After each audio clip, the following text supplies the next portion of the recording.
I'm Ryan Betson. I am Max Cooper, and this is our review of Fairy Tail.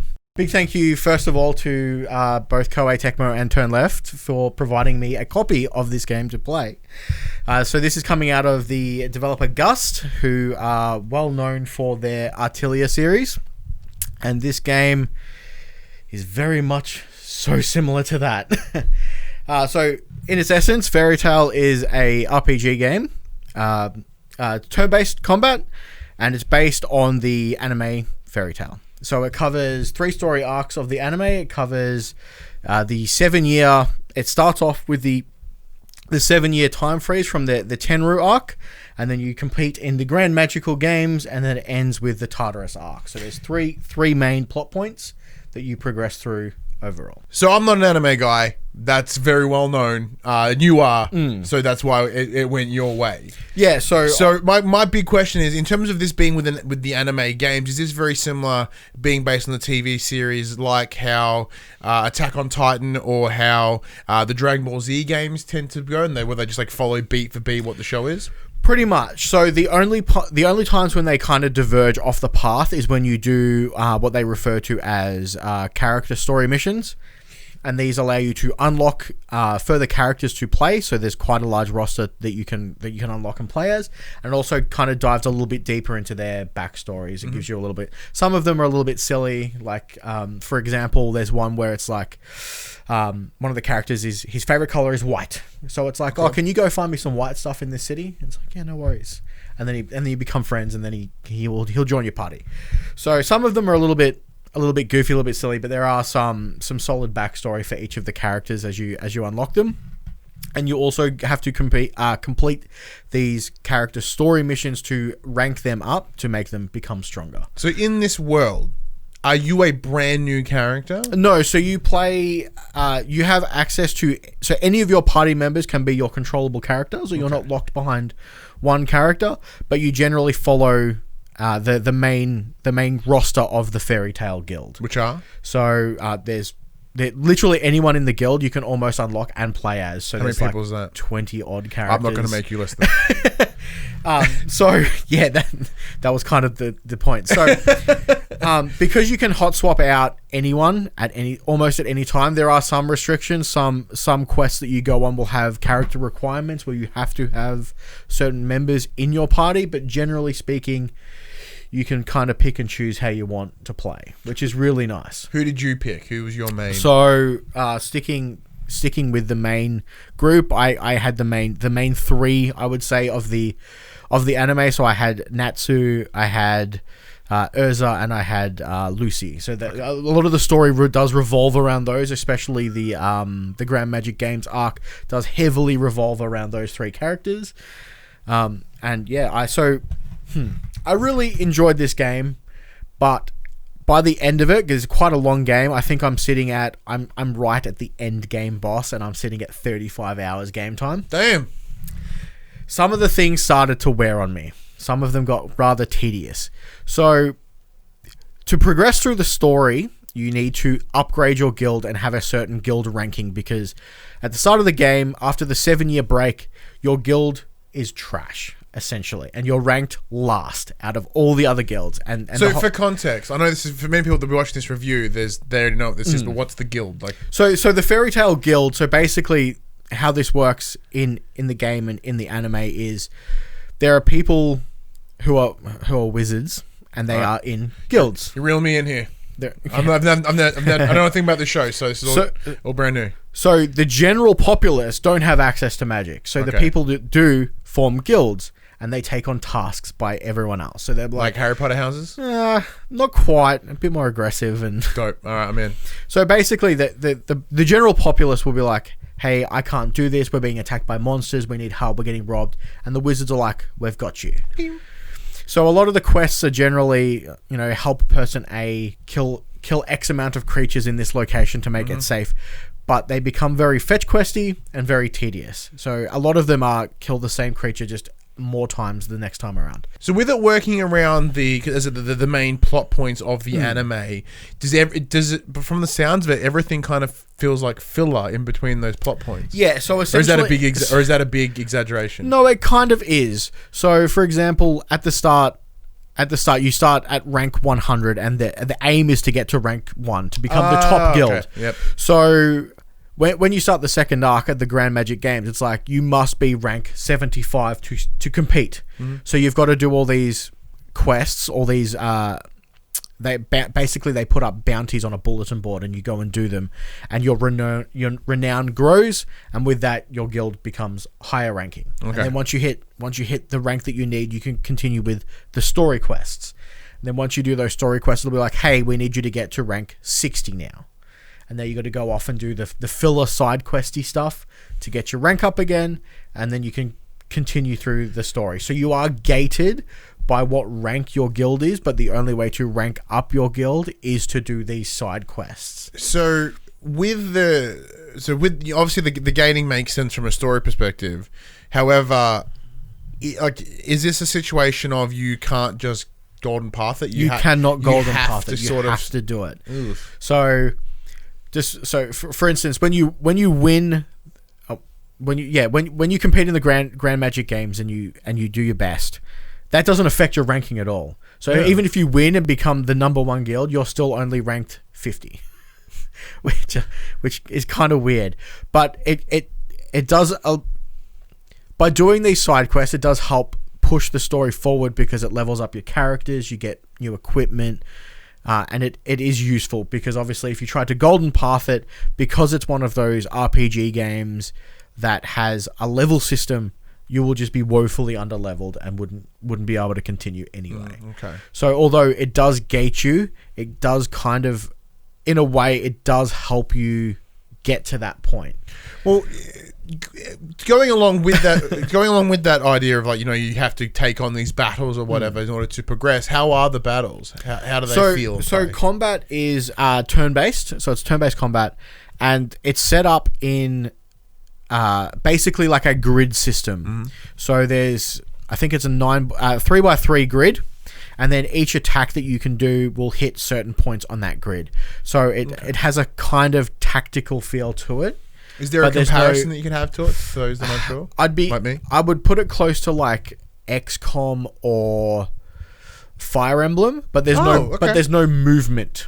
So you're locked in space, but you can affect the areas. So for instance, some attacks can pull enemies closer to you so you can line them up more easily and hit them with better attacks. So if one was staggered behind the other, you could bring that one forward and then you could hit them all with a line attack. So it's tactical combat to a degree, but there's no character movement. Interesting. So it's quite fun.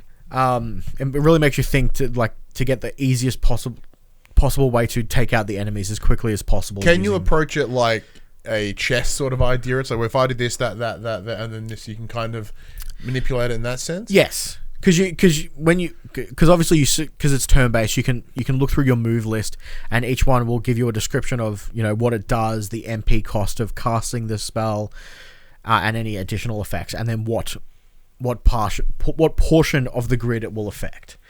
So you can kind of set up your moves, and there's combo attacks. There's a lot of interesting stuff with the combat. So they've got this thing called the fairy gauge, which is when you deal enough damage or take enough damage, you can unleash chain magic, which is basically a big team combo where they kind of all pile in. Like the all-in in Persona. Essentially like an all-in in Persona, yeah. Look at me knowing game. So as you progress through the story and as you level up your characters, they can combo much further to a maximum of 10, I think. So having a 10-hit combo is quite useful because generally it will hit all the enemies. It hits all 9 squares, not just a certain segment. So being able to attack all enemies at once, very useful. So with these, individual characters, so there's like upwards of 20 plus characters. In a combat scenario, do they feel different? Do they play different? Yeah, so similar to many other games, there is like an elemental system where each character has a kind of set series of elements that they will use, and then enemies will have either a weakness, a strength, they can drain it, or they're immune to it. So having a diverse team is necessary, because if you have all of the same people and you come up against an enemy that's immune to that type, you kind of Oh, so typing plays a big role. So typing does play a big role. There's also the status ailments, much like many other RPG games. So you can poison your enemies, you can set them on fire, and they'll take damage over time. So their combat is probably the strongest part in this game. I would say it's hard to as a game that is based on an existing IP, especially an anime that everyone has seen, exactly where the story is going. They're not doing anything new to it. Okay. So its strengths really hold up in its combat, which is very, very fun. Well, let's look at the other aspects of it. So how does it look?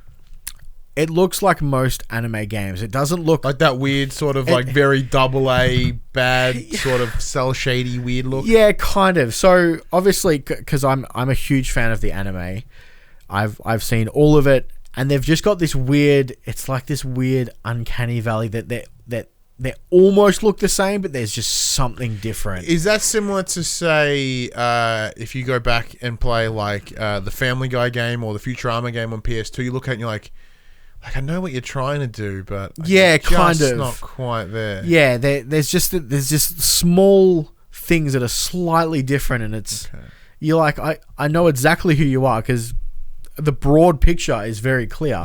But when you get the nitty gritty, it's very like there's something off about you. It's almost like it's a doppelganger as opposed to the actual person. Oh, okay. So it's that. So it's the same, but just slightly different. Slightly off. How's it sound? Like, is this a dubbed game? Is this a sub game? So that's anime terms. I don't recall getting an option, but it automatically had Japanese voice acting with English subtitles. Not all scenes are voice acted. Oh. The majority of them are, but there are some that aren't, where you just get the text scroll and you... Yeah, I have seen that in many of these sort of like, I guess I'd call them like, AA. And I guess it would have... With the amount of dialogue in this game, it would have been a pain to... I can imagine how painful it would have been to voice act all of it. Are they essentially pulling the audio from the show? It does sound like it. Okay. There are a lot of... especially during the battle scenes where they kind of do their combat spells and they say it. It does sound exactly like it would from the anime. Yeah, because for some reason that made me think of Lego Jurassic Park or Jurassic World, where they literally pulled the quotes from the film. That's like kind of cool. They just had the quote and they just like plonked it right out, background sounds and all, they didn't give a shit. Yeah. So boom, boom. Okay. So you think they've done that, or you think they made? Because I don't know. Obviously, because using the Japanese voice actors here, is it localized? Is there an English variant? I'm not sure. I don't. Like I said, not the anime. I mean, like not the game. The anime. Is there an English? Yeah, I believe so. Okay. Yeah, I believe so. It was the anime's a big Shonen Jump. It's a huge, like 300 episode. Like it's not a small little indie darling anime. So, yeah, so the world's very interesting as well. So it's very... you have set locations that you can fast travel to. It's not open world in any stretch. So it's you're in the city. Once you leave the city, you're in the next zone. So all the areas are very zoned off. So when you're in that zone, can you freely move around, like more sort of a open world sort of stuff? Yeah. So open world in all the zones. You have full character movement. You can jump. You can look around. There's areas in each. So in the cities, there's no combat. There's no random wild encounters. But when you're outside of a city, in the areas outside, you can see the creatures. Okay, so similar to like Persona, for instance, you can run up and attack them first, and you'll get a bonus in the combat. Beautiful. Whether it be a buff or you get to go first or something like that. But they've also got locked off portions of the areas where when you enter combat near them, it will give you a number, and that's what damage you have to do in a single attack to unlock this area. So, for instance, one of them could be there's been a landslide and there's massive amounts of rubble, and it'll say 30,000. So you need to do 30,000 damage in one hit, and you'll break through that rubble, allowing you to progress through into a different area. Is this one of those like crazy RPGs where it's like you get in the tens and thousands of? Well, I was watching something the other day play Assassin's Creed in the post game. It's like you did 65,000 points of them. I'm like, Jesus. Yes and it's no. Like 12 at the start of the game. Yes and no. So when you use the fairy gauge to do your chain magic with your whole team, because it hits all the enemies at once, it counts the damage cumulatively. Okay. So if you do 300 damage to all of them, you've done a total of 2,100. So, and when you get 10 attacks with 5 different people, you can hit, I think the highest I've hit is about 80,000 damage in one go. Damn. So you can kind of break through. You unlock certain areas.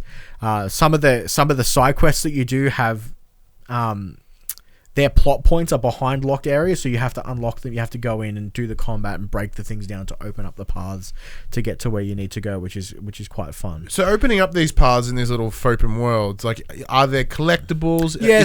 Are there any cool little knickknacks for those that pay attention to the show?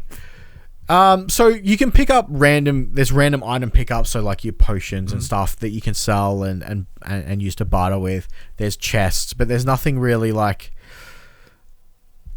out there that's most of them are just like usable items. There's nothing too crazy to pick up. Fantastic. So the equipment that you can get in this game too, so going back to the combat for a second here. The only equipment that you ever get are these magical stones called lacrima, and basically they're just sounds coffee related. For instance, it's like equipping materia in Final Fantasy VII. Oh, so it'll give a health buff or an attack buff, or it will allow you to inflict status ailments on attacks and stuff like that. So that's what you use to boost your character's power level. They can be recycled into new ones and upgraded by upgrading your guild. There's a guild member who's like, I'm a professional at this. Give them to me. I'll make them better for you. Okay. And then she'll send you out on tasks and say, oh, well, I need a better lab now because you want higher grade stuff. Go collect me this, and then I can help you out. So there's a lot of stuff inside the guild that you can do. So you get a big guild hall, and there's different rooms that will do different things for that will give you benefits when you play the game. So as you upgrade those, for instance, the library will allow you to give XP to anyone not in your party, to allow everyone to level up equally. So when you do need to use those characters, they're not woefully underleveled, which is always nice. There's group activities that you can do inside the guild that will upgrade your bonds, I think is the term that they use in the game. So is it similar to like the confidant sort of stuff with Persona? As in like you've got to build, in order to, you can build relationships with individuals to sort of get like better results? Yeah, so the way the bonds work in this game is when you select your team, there is a team bond bonus, and then the better they are together, the more benefits you'll get. So you can kind of hang out with them on the side and, go drink coffee or dance on the stage, go swimming, hang out in the hot springs. All the things I do with all my friends. Yeah. All the things we can't do at the moment. Oh, damn. Yes, good point. So all in all, I really enjoyed my time with this game, but I think partially that is because of the love I already had for the anime. Like, I'm a huge fan. Full disclosure, I have a Fairy Tail guild tattoo on my back. Which guild though? A Fairy Tail. Oh, so they're not okay. So there are other guilds, but I have the Fairy Tail symbol on my back. I'm a huge fan of this series, but I can't picture anyone who's not a fan of this series already possibly trying this out. Okay. Unless they had some background knowledge. It's because it throws you in so deep in the story already. Is there any pre-exposition or anything, or is it like, no, hey, you've seen Fairy Tail and go? Yeah, it literally throws you straight into the start of, like, I think it's what is essentially season 3 of the anime. So it doesn't even start at season 1? No, they throw you in straight, like, almost into the middle of so if you have no prior knowledge, it's a really awkward starting point. Okay. So, as far as you know, is this the only time Fairy Tales have been put into a game? No, I think there's a few 3DS games. I think there's a few games on Nintendo handhelds. I think there's a PSP game. Okay. but I think they were very different to this style of game. So to make sure we're on the same page here, so you enjoyed it. I what it was. really enjoyed it for what it was. It felt a bit long in the tooth. Like by the end of it, doing all those fetch quests did become rather tedious. But there are things in the game. I should have mentioned this earlier. There are things in this game that alleviate that. They do have an auto battle system where you hit one button and it just does the battle for you. Oh. Well, so when it's like go kill 20 of the same monster, you can kind of be like auto battle. But do you feel that is a detriment? Because like you should it does take do that. It does take you out of it. Because you're not focusing on what you're doing, you just completely zone out when it's doing that. Now, one thing we've looked into taking into account when it comes to our reviews is, sometimes we're very lucky and they come early, just like this one. These 30 plus hours, was this in a row or 2 sessions? So sessions? I've been playing this for the better part of a week. So I've been doing, I would say, 4 to 5 hour sessions daily. Okay, so it's not as if you really like hard. No. I haven't gone. So I was just curious whether the tedium was sort of part from that long stretch. No, but I think it was the fact that it gets frustrating because as you rank up your guild, it takes longer to rank up. So it's the exponential. So for instance, when you start at the bottom at 100, when you do one quest, you'll jump up to like 93. Oh damn! But I'm sitting at 25 at the moment. Doing one quest gets me to 24, and it becomes this slow burn by the end. Now I haven't. As you just mentioned, I got an early release copy. I haven't had too many technical issues. That's my next question. Yeah. There's been a few frame jumping parts when, especially when you're doing the chain magic combos, because there's so much going on screen. It does jitter a little bit and slow down. But we received a patch note. Yeah. And it looks like that will be addressed in the day one patch. Yeah, which so is there's really good quite not a substantial. There's a good sort of small paragraph of things in the day one patch. So any of the issues that we mentioned that Max may mention here probably could be fixed. There was a few translation issues in some of the text boxes, but nothing too egregious. Like just simple grammatical errors generally, nothing too crazy. There are a few issues with the voice sync, the mouth sync, but again, that will be patched day one by the look of it. So overall, technically, the game runs well. Fantastic. Didn't overheat my console. My console didn't want to take off. Mine doesn't have a lid on it right now because for that, I'm trying to play like Spider-Man and Ghost of Tsushima and the shit gets hot. So I have to literally take the lid off my PS4. Yeah. So we don't do like numbers rating here. However, like I'm curious what you would put it, just out of pure curiosity. So I'm gonna get in trouble with it. 6 to 7 out of 10. Okay. Like the game is fine. It runs well. I enjoyed the combat, but because I'm going into it in a story that I know exactly where this game's going. It's not doing anything new. So it's really hard to judge games when you know what the story is. You know what I mean? Well, no, I feel you because I said like when it comes to like the game that I played semi recently, which was from a series that I love, which is the Story of Seasons, Friends of Mineral Town. I'm like, to me, this is a 10. I love this game so much, but of course there's issues with it's not a 10. Yeah. But like my personal, and I power to you for being better than me and being willing to like. No, this is actually what it should be. I'm like, it's a 10. Like, don't get me wrong. I have a real love of this IP, and I was super hyped for this game. And when I messaged you the day that I put it up, I'm like, man, this is a turn-based tactical RPG. I'm digging it. Yeah. And I really did. Like, it was so much fun. But I really can't see people that don't already have that pre-existing knowledge of this IP to find it engaging purely because of the starting point. Like it literally throws you so deep into their story that it would be hard. I think it would be hard to follow for people. But if you're a fan of this anime and you've got some love, it's definitely worth checking out. Well, there you go. Fairy Tail is available now. I believe it's on everything, really. Yeah, I believe PS4, it's on all Xbox, maybe Switch. No, I think it is on Switch. Damn, well, it is a little bit everywhere. And as we said at the start of the show, big thank you to Turn Left Distribution for providing us the code to play this. You made this man happy, and that's, very much so. That's a good thing. It's available now. Go check it out. But until next time, I'm Ryan Betson. I'm Max Cooper. And that was our review of Fairy Tale.